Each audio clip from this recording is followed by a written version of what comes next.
जय हिंद दोस्तों।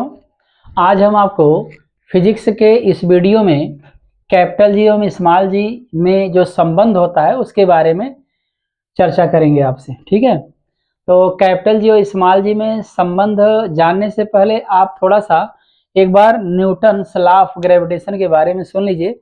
न्यूटन के गुरुत्वाकर्षण के नियम के बारे में थोड़ा सुन लीजिएगा, जबकि ये मैं वीडियो डाल चुका हूँ न्यूटन के गुरुत्वाकर्षण का नियम। थोड़ा सा आपको बता दें तो ज़्यादा बेटर समझ में आएगा आपको। तो एक्चुअली क्या होता है, न्यूटन ने जो गुरुत्वाकर्षण बल का फार्मूला दिया वह यह होता है F बराबर जी m1 m2 बटे आर स्क्वायर।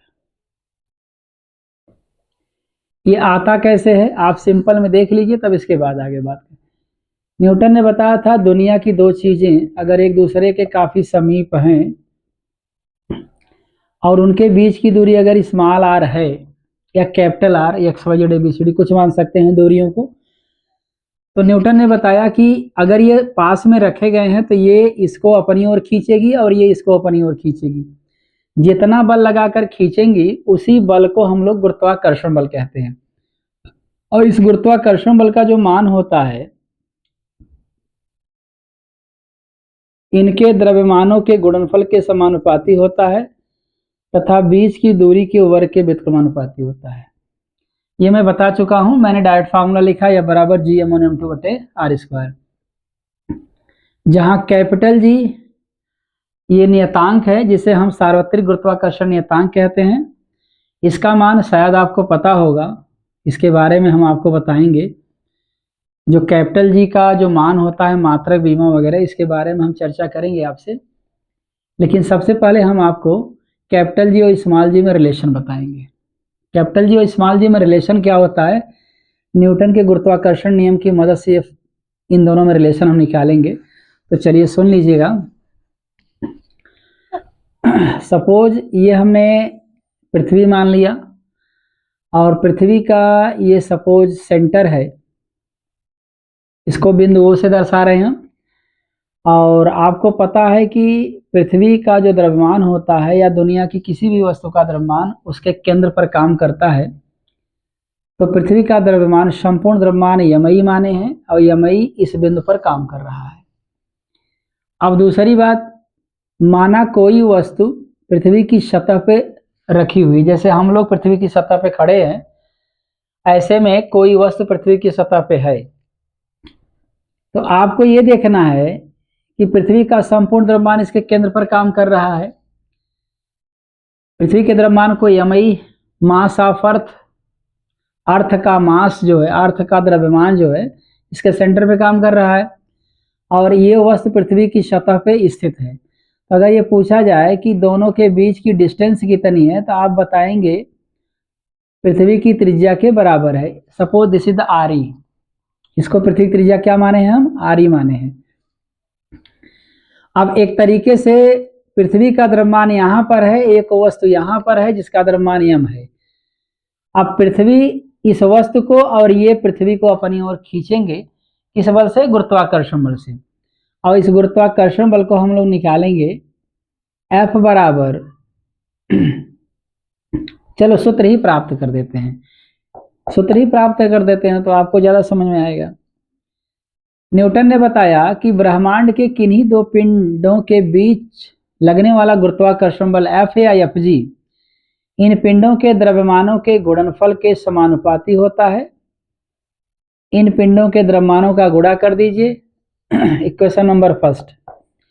और गुरुत्वाकर्षण बल इनके बीच की दूरी के वर्ग के व्युत्क्रमानुपाती होता है।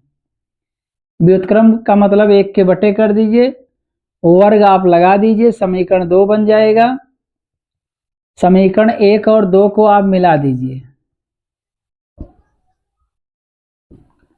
समीकरण 1 और 2 को मिलाने पर ये मैं गुरुत्वाकर्षण बल का डेरिवेशन कर रहा हूं पृथ्वी और किसी अन्य पिंड के बीच, और वह पिंड पृथ्वी की सतह पर रखी होगी। समीकरण 1 और 2 को मिलाने पर अगर आप मिला के लिखेंगे इन दोनों को तो F प्रोपोर्शनल क्या हो जाएगा, ऐसे मिला के लिखेंगे। एफ का इससे उल्टा संबंध व्युत्क्रमानुपात और एफ का इनसे सीधा संबंध समानुपात। अब आप समानुपात जब भी यहाँ हटाएंगे, यहाँ कैपिटल जी कांस्टेंट लगता है, बाकी सब सेम टू सेम रहेगा, एम आई एम बटे आर ई स्क्वायर। ये सूत्र निकल गया। अब आप देखिएगा ध्यान से, जहां एफ गुरुत्वाकर्षण बल है, पृथ्वी द्वारा इस पिंड पर लगाया गया गुरुत्वाकर्षण बल है, आकर्षण बल है, इस वस्तु द्वारा भी पृथ्वी पे गुरुत्वाकर्षण बल लगाया जाएगा, आकर्षण बल लगाया जाएगा, लेकिन इसका गुरुत्वाकर्षण बल आकर्षण बल पृथ्वी की अपेक्षा बहुत कम होगा। इसीलिए यह गुरुत्वाकर्षण बल, चूंकि यह वस्तु बड़ी छोटी है, पृथ्वी के द्रव्यमान की अपेक्षा इसका द्रव्यमान बहुत कम है, नगण्य है, निग्लेक्ट है, लगभग हम इसको हटा दें, हटा भी सकते हैं, ये हट भी जाएगा। तो कुल मिलाकर हमारा कहने का मतलब जो एफ है, ये केवल पृथ्वी का गुरुत्वाकर्षण बल है, पृथ्वी द्वारा लगाया गया इस पिंड पर आकर्षण बल है। इस एफ को क्या बोलेंगे हम, एक बार फिर सुन लीजिएगा। एक्चुअली ये गुरुत्वाकर्षण बल है, इसके द्वारा इस पर और इसके द्वारा इस पर लगाया गया गुरुत्वाकर्षण बल है, लेकिन इस वस्तु का द्रव्यमान पृथ्वी के द्रव्यमान की अपेक्षा बहुत कम होता है, तो इसके द्वारा इस पर लगाया गया आकर्षण बल या गुरुत्वाकर्षण बल बहुत कम होता है। तो इसके द्वारा, इस वस्तु द्वारा पृथ्वी पर लगाए गए आकर्षण बल या गुरुत्वाकर्षण बल को हम ध्यान नहीं रखते हैं, केवल पृथ्वी द्वारा इस वस्तु पर लगाए गए गुरुत्वाकर्षण बल या आकर्षण बल के बारे में ध्यान देंगे। तो यहाँ केवल ये पृथ्वी द्वारा लगाया गया इस पिंड पर गुरुत्वाकर्षण बल या आकर्षण बल है। और आप जानते हैं कि पृथ्वी द्वारा लगाया गया गुरुत्वाकर्षण बल ही इस वस्तु का भार बोला जाएगा। पृथ्वी द्वारा अगर किसी पिंड पर आकर्षण बल लगाया जा रहा है, तो पृथ्वी द्वारा लगाए गए उस आकर्षण बल को इस वस्तु का भार बोलेंगे। किस वस्तु का? पृथ्वी जिसके ऊपर आकर्षण बल, गुरुत्वाकर्षण बल लगा रही है, वही गुरुत्वाकर्षण बल उस वस्तु का भार होगा। मतलब एफ और डब्ल्यू, गुरुत्वाकर्षण बल और भार क्या होंगे? बराबर होंगे। ये गुरुत्वाकर्षण बल है, पृथ्वी द्वारा उस वस्तु पर लगाया गुरुत्वाकर्षण बल उस वस्तु के भार के बराबर होगा। और आप जानते हैं कि W बराबर, अगर हमें इसका भार निकालना है इस वस्तु का, इस छोटी सी वस्तु का जो पृथ्वी की सतह पर है, इसके द्रव्यमान में स्मॉल जी का गुणा कर देंगे।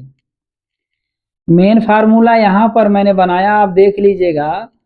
और W mg के बराबर होता है, तो बोले F बराबर क्या हो जाएगा? mg हो जाएगा। आप समझ रहे हैं मेरी बात?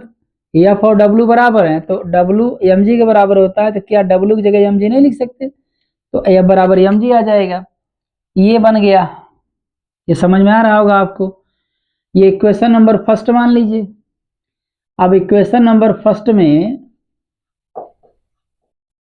आप F का मान रख देंगे। किसका मान? F का मान। F का मान रख देंगे। आप F की जगह क्या लिखेंगे? mg लिखेंगे, स्मॉल m इंटू जी। और आपका फार्मूला बन गया जी m बटे आर ई स्क्वायर। m से स्मॉल m से कैंसिल हो गया, तो स्मॉल जी बराबर बन गया जी एम ई बटे आर ई स्क्वायर। ये सूत्र बन गया, जहां स्मॉल जी पृथ्वी द्वारा इस वस्तु पर लगाया गया गुरुत्वीय त्वरण है, कैपिटल जी एक नियतांक है जिसे हम सार्वत्रिक गुरुत्वाकर्षण नियतांक कहते हैं, एमआई पृथ्वी का द्रव्यमान है, आर ई पृथ्वी की त्रिज्या है। आप बटे एक करके क्रॉस मल्टीप्लाई करेंगे तो एक और फार्मूला आपको मिलेगा, जी एम आई बराबर जी आर ई स्क्वायर। आप इसको भी याद रखेंगे, आगे आपको हेल्प मिलेगा, क्रॉस मल्टीप्लाई के परिणाम स्वरूप ये मिला हुआ है। तो आप देख रहे हैं कैपिटल जी और स्मॉल जी में रिलेशन आया कि नहीं आया? तो ये सूत्र पृथ्वी की सतह पर स्थित किसी वस्तु पर पृथ्वी द्वारा लगाए गए गुरुत्वाकर्षण का मान निकालने में काम आएगा। तो आप स्मॉल जी का मान इस फार्मूले से निकाल सकते हैं। तो इस प्रकार से कैपिटल जी और स्मॉल जी में संबंध आ गया, संबंध मतलब सूत्र आ गया। तो इस प्रकार से उम्मीद करते हैं दोस्तों ये वीडियो आपको पसंद आया होगा। अगले वीडियो में आपसे फिर मिलेंगे, तब तक के लिए धन्यवाद।